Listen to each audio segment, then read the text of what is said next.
at something in its ideal sense or its utopic vision, like the Quran, it's very easy to understand that the Quran is unconditional about justice. The fact that the Quran is unconditional about justice does not get beyond that historically the meaning of justice was itself allowed to be hegemonic.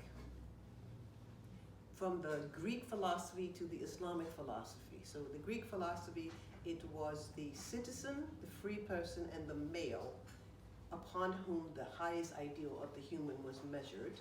So a slave, or a woman, or a poor person, in that case, or a stranger, right? They were less, and it was ratified in law, and it was affirmed in philosophy, and et cetera, et cetera. The Islamic philosophical tradition, which had a dynamic exchange with sort of Greek philosophy, did the same thing. The Muslim male, free, had to be Muslim, had to be male, had to be free, to have the highest ranking, especially in multicultural societies throughout Islamic history. And that meant that women, by necessity, had to be less. Lots of good work about this, lots of titles I can mention to you, most recently, Gendered Morality by Zahra Ayubi. To understand where we are today is to understand that justice is not about giving people due rights in unequal locations. It's giving everybody full, equal rights.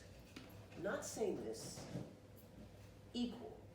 So the problem when we say equal is that a lot of people think it means same. So one of the ways we depict it, for example, in Musawa is you've got 3 kids and they're trying to look over the fence to see the ball game, and there are 3 boxes. And so everybody gets a box, okay? So everybody has the same, but the shortest kid still can't see over the fence. The tallest kid is already on top of the fence, and so it's just up higher. And then the middle kid who couldn't see before the box can now see. To do equality in the way that we understand it, the substantive equality, the shortest kid needs 2 boxes, the middle kid needs 1, and the tall kid actually doesn't need a box. Because what happens is then they have equal access to rights as citizens, equal access to opportunities as citizens, equal access as students who are learning and trying to, convert that learning into productivity and the like. To have equal access is not sameness. And to get over that, every time you start talking about, sometimes when I talk about, Islam and human rights, you say, oh, you just want to be a man. What is that? Why is that even considered to be appealing, right? Because if a man is the only one in society that is understood to have full and equal rights, and you start asking for your full and equal rights, it means you're asking to be a man. That already tells you there's a flaw in the thinking. But for so long, remember, this is not just Islam, it's not just Muslims. For so long, this way of thinking was going on. To challenge it generically, and then to challenge it specifically in the context of Islam, we were up against a lot of resistance.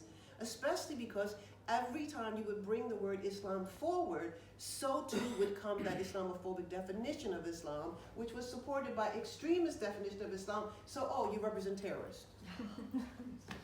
So we really had to fine-tune our discourse, and we dealt with Islamic philosophy and theology, and especially I'm in love with the theology. And we went also to Islamic principles and primary ideas. And when we finished with this kind of investigation, it was then possible to construct an idea about women's equality, justice, and human dignity using Islamic sources. Because Islamic sources no longer were sources simply that prioritize men and men's location in society, but rather that gave equality to all human beings. And then the world changed for us, because then we actually facilitated a greater understanding about how to implement this in the context of Muslim majority, the context of Muslim minority, because we dismantled the instruments that disallowed us to have agency over how Islam was being used, whether against us or for us. We became agents agents of defining Islam. So Muslim feminists borrow from that kind of work, but they also borrow from other kinds of work because it doesn't matter.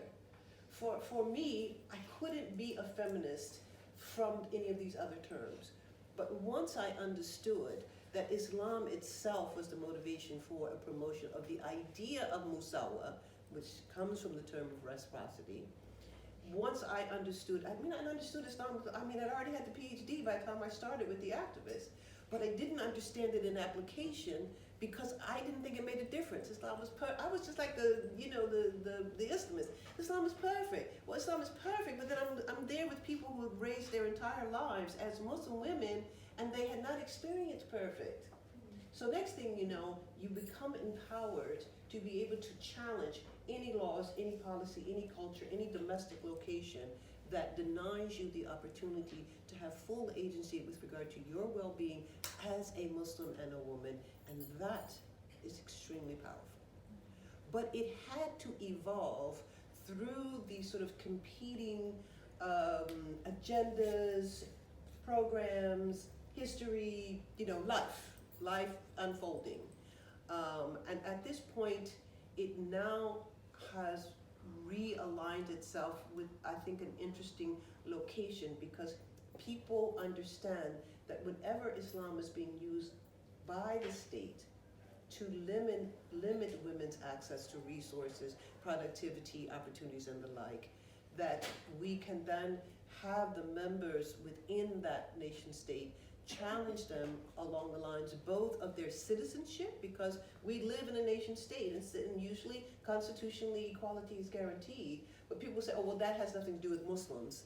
So it's like, no, you can't run a nation state with that. If equality is part of the nation state, then Muslim women also need to be recipients of that. So we challenge them along constitutional lines, and we challenge them at the level of CEDAW and the United Nations, and we also provide for the United Nations ways to be able to also talk back to nation states and nation states representatives when they come forward and say, you can't do that, that's against Islam.